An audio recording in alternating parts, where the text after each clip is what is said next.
benar tadi malam jam 22.45 WITA ada orang tidak dikenal berencana membakar pos 705 Veterani Alauddin. Dan memang sudah ada terbakar sedikit.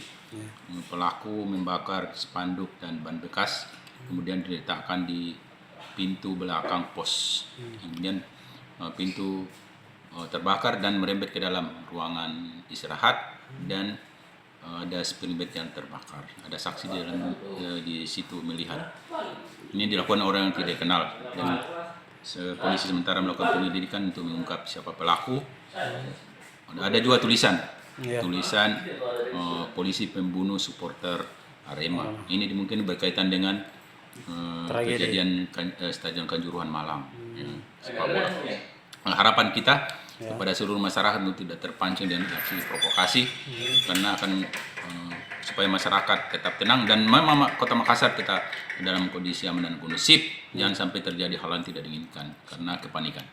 Pak, itu ada bekas serpihan molotovnya di situ? Sebenarnya bukan bom molotov, bukan. Berarti ini waktu pelaku membakar spanduk, ada spanduk, masyarakat yang terbuat dari spanduk lah, yang bekas spanduk dan ban bekas. berarti bukan molotov, Pak? Bukan molotov.